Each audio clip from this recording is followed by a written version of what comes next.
नमस्कार। BA part first Hindi साहित्य की क्लास में आप सभी का स्वागत है। मीरा के पदों की अध्ययन की श्रृंखला को हम आगे बढ़ाते हैं। या ब्रज में कछु देखियो रिटोना, ले मटुकी सिर चली गुजरिया, आगे मिले बाबा नंद जी के छोना। दधी को नाम बिसर गयो प्यारी, ले लेहुरी कोई शाम सलोना। वृंदावन की कुंज गलिन में, नेह लगाई गयो मनमोहना। मीरा के प्रभु गिरधर नागर, सुंदर श्याम सुघर रस लोना। यहाँ पर मीरा श्री कृष्ण के नटवर नागर रूप का वर्णन करते हुए कहती है कि श्री कृष्ण का जो बाल रूप है वो इतना मनमोहक है कि यदि एक बार उनके दर्शन कोई गुजरिया, कोई गोपी कर लेती है तो अपनी सुध बुध खो जाती है और अपने जो दैनिक कर्म हैं उन तक में श्री कृष्ण की सुध को स्थापित कर लेती है। या ब्रज में कछु देखियो रिटोना, एक सखी दूसरी सखी से कहती है कि हे सखी, इस ब्रज प्रदेश में मैंने कुछ जादू टोना देखा है। ले मटुकी सिर चली गुजरिया, कि एक मटकी लेकर गुजरिया दही बेचने के लिए चलती है। आगे मिले बाबा नंद जी के छोना, और आगे रास्ते में बढ़ने पर उसे बाबा नंद जी के छोना, छोना कहते हैं मृग के छोटे बच्चे को। तो यहाँ पर श्री कृष्ण का जो रूप है वो मृग शावक के समान मनमोहक है, सुंदर है, आकर्षित करने वाला है। तो आगे बाबा नंद जी के जो पुत्र हैं वो मुझे मिल गए। दधी को नाम बिसर गयो प्यारी, और जो गुजरी है वो दही ले लो, दही ले लो इस तरह से पुकारती हुई गलियों में घूम रही थी। लेकिन जैसे ही उसने श्री कृष्ण को देखा, दधी को नाम बिसर गयो, वो दही का नाम भूल गई और वो प्यारी ले लेहुरी कोई शाम सलोना, कोई शाम सलोना ले लो, कोई शाम सलोना ले लो, इस प्रकार से उसने पुकारना शुरू कर दिया। वृंदावन की कुंज गलिन में, नेह लगाई गयो मन मोहना। वृंदावन की कुंज गलियों में, कुंज अर्थात लताओं के जो झुरमुट हैं, जो झोपड़ी जैसे स्थान बन जाते हैं, वो बड़े ही शीतल, मनमोहक और सुवासित होते हैं, सुगंधित होते हैं। तो यहाँ पर मीरा कहती हैं कि उन वृंदावन की सुंदर झुरमुटों वाली गलियों में, हरी भरी गलियों में, नेह लगाई गयो, नेह यानी प्रेम कर गए, मन मोहना, वो श्री कृष्ण है, वो मुझे अपने प्रेम के धागे में बांध गए। मीरा के प्रभु गिरधर नागर, मीरा कहती है कि मेरे जो सुंदर श्री कृष्ण हैं, मेरे जो प्रभु हैं, वो गिरधर हैं, गिरी को धारण करने वाले हैं, गोवर्धन पर्वत को धारण करने वाले हैं। उस पर्वत को धारण करके उन्होंने इंद्र के प्रकोप से ब्रजवासियों की रक्षा की थी। तो श्री कृष्ण हैं वो गिरिवर हैं, नटनागर हैं, गोवर्धन पर्वत को धारण करने वाले हैं, नागर और बड़े ही चतुर हैं। सुंदर श्याम, वो श्री कृष्ण बड़े ही सुंदर हैं, सुघर सुघटित शरीर वाले हैं, रस लोना, रस आनंद को प्रदान करने वाले हैं। और लोना, लोना जो शब्द है उसका अर्थ है लावण्य से युक्त, स्निग्धता से युक्त। हम जो हमारी दैनिक जीवन की जो क्रियाकलाप हैं या हमारी जो लोकल लैंग्वेज है उसमें लोना जो शब्द है वो मक्खन के लिए काम में लेते हैं। दही भिगोकर और उसमें से जो ताज़ा मक्खन निकाला जाता है हम उसको कहते हैं लोना घी। तो यहाँ पर उस लोना घी से मतलब ये है कि इतना मतलब स्निग्ध और कोमल और चिकना होता है कि मतलब देखते ही वो आकर्षित करता है। तो उसी तरह से श्री कृष्ण का जो रूप है वो लावण्य युक्त है और रसीला है, आनंद प्रदान करने वाला है। अगला पद देखते हैं हम। जोगी मत जा मत जा मत जा, पाए परूं मैं चेरी तेरी हों, प्रेम भक्ति को पैंडो ही न्यारो, हमको गैल बता जा। अगर चंदन की चिता बनाऊं, अपने हाथ जला जा, जड़ बड़ भई भस्म की ढेरी, आपने अंग लगा जा। मीरा कही प्रभु गिरधर नागर, जोत में जोत मिला जा। यहाँ राजस्थानी भाषा के शब्दों का प्रयोग करते हुए मीरा ने आत्मा परमात्मा के एकाकार होने की बात कही है। थोड़ा थोड़ा संतों के जो निर्गुण भाव का जो पुट है वो यहाँ पर मीरा के इस पद में हमें देखने को मिलता है।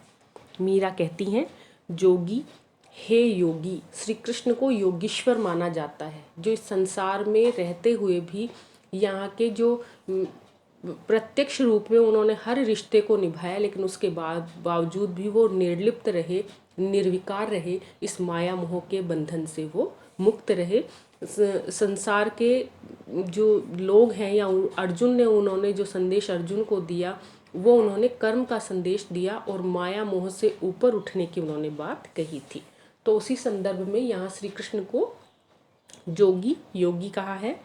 मत जा मत जा मत जा, कि जिस तरह से योगी हैं, जो जोगी लोग हैं, राजस्थान में नाथ संप्रदाय के जो लोग हैं, जो जोगी लोग हैं, वो हमें खूब देखने को मिलता है। और जो नाथ जो लोग थे, जो जोगी लोग थे, वो एक जगह अपना घर बसा कर नहीं रहते थे, बल्कि घर घर उन्होंने भिक्षा प्राप्त की और अपने योग साधना में वो लीन रहते थे।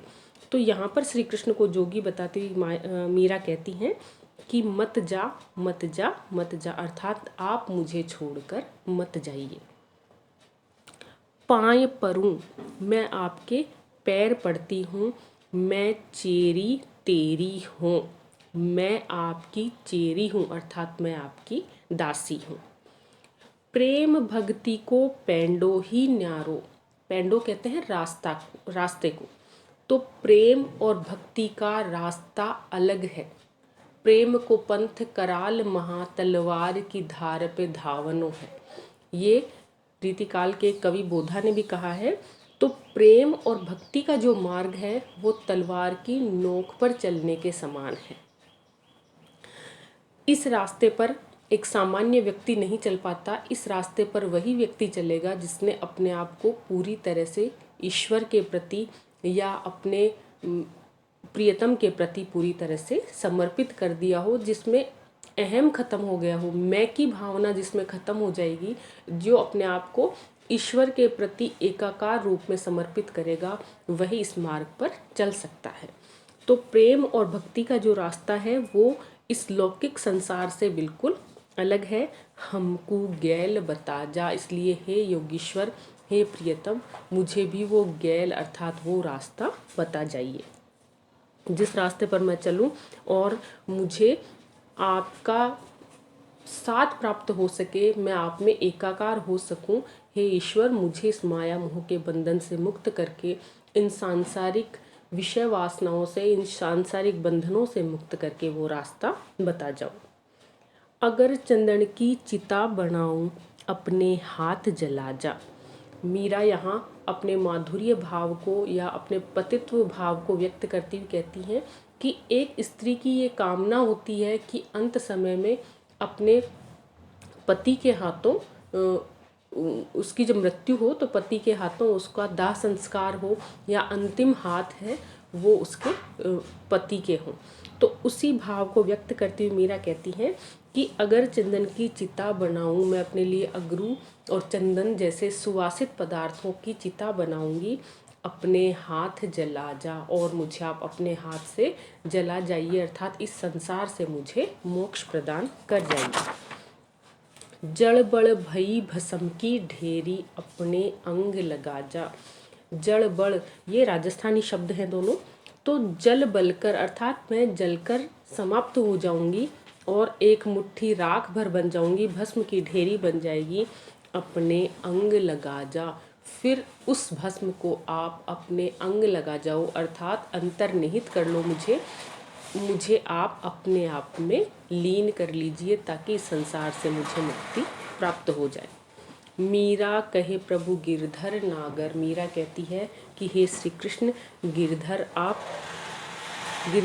गिरी को धारण करने वाले हो, गोवर्धन को धारण करने वाले हो।